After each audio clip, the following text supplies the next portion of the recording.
JDJ jewellers क्षेत्र का पहला HUID डिजिटल हॉलमार्क वाला गोल्ड ज्वेलरी का सबसे विशाल शोरूम JDJ ज्वेलर्स, भामाशाह मार्ग, गांधी चौक, सुजानगढ़। नमस्कार दोस्तों, मैं नागेश कुमार कौशिक KDH राजस्थान में आपका स्वागत करता हूं। मेरे साथ में आज एक विशेष मेहमान हैं जिनसे मैं बातचीत आज करवाने वाला हूं खास मुद्दों पर। राष्ट्रीय जाट महासभा के प्रदेश संयोजक के रूप में आपको चुना गया है। आप हैं सुजानगढ़ से धर्मेंद्र सिंह जी कीलका और उनके मैं प्रदेश कार्यालय में इस वक्त मौजूद हूं।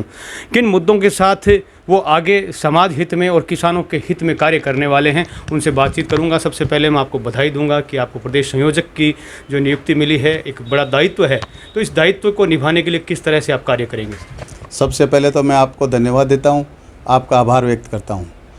और मुझे जो जिम्मेदारी मिली है राष्ट्रीय जाट महासभा प्रदेश संयोजक की, तो मैं समाज के साथ साथ किसानों की भी बात करूंगा, मैं किसानी की भी बात करूंगा। सबसे पहला तो मेरा आज का जो मुद्दा है वो ये है कि 2021, 22, 23 से आज तक बीमा क्लेम नहीं हुआ है किसानों का। प्रीमियम बाकी पड़ा है, कंपनियों ने पैसा ईंट लिया, मोटे तौर पे पैसा लिए हैं और आज तक उनका 21, 22, 2023 का अभी तक क्लेम नहीं हो पा रहा है। काफ़ी किसान हैं वो इस समस्या से दुखी हैं, परेशान हैं। तो मैं एक तो सरकार से ये निवेदन कर रहा हूँ, चाहे वो राज्य सरकार हो चाहे केंद्र सरकार हो, सबसे पहले तो किसानों की जो प्रीमियम बकाया है वो उनके खाते में तुरंत प्रभाव से जमा कराया जाए।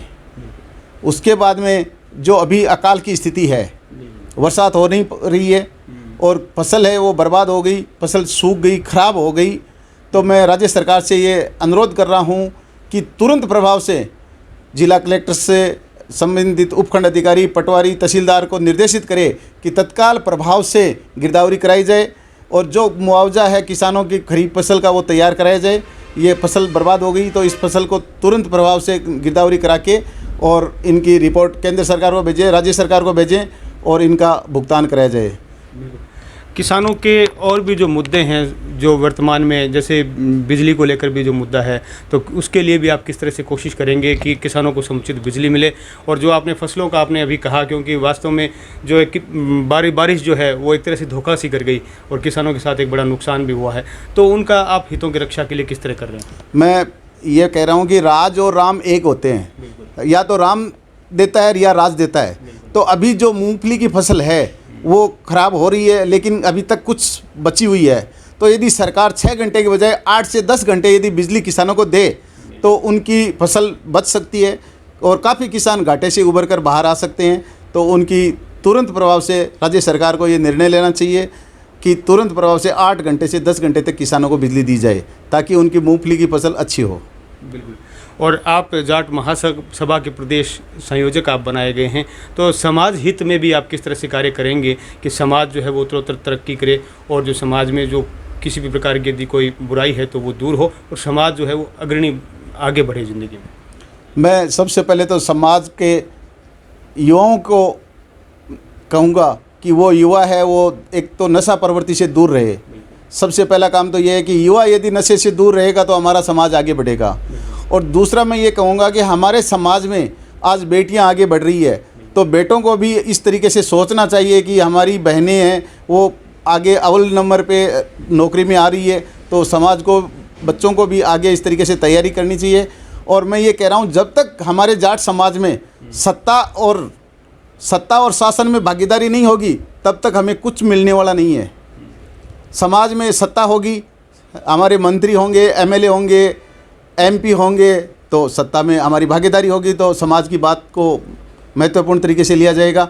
इसके अलावा शासन में भागीदारी होगी, जैसे हमारे तहसीलदार होंगे, SDM होंगे, डिप्टी SP होंगे, SP होंगे, कलेक्टर्स होंगे, तो वो भी समाज को एक आगे ले जाएंगे। तो मैं इनके लिए भी समाज से ये अनुरोध कर रहा हूँ कि हमारे समाज है वो इस तरीके से ध्यान दे कि सत्ता और शासन दोनों में भागीदारी निभाएं।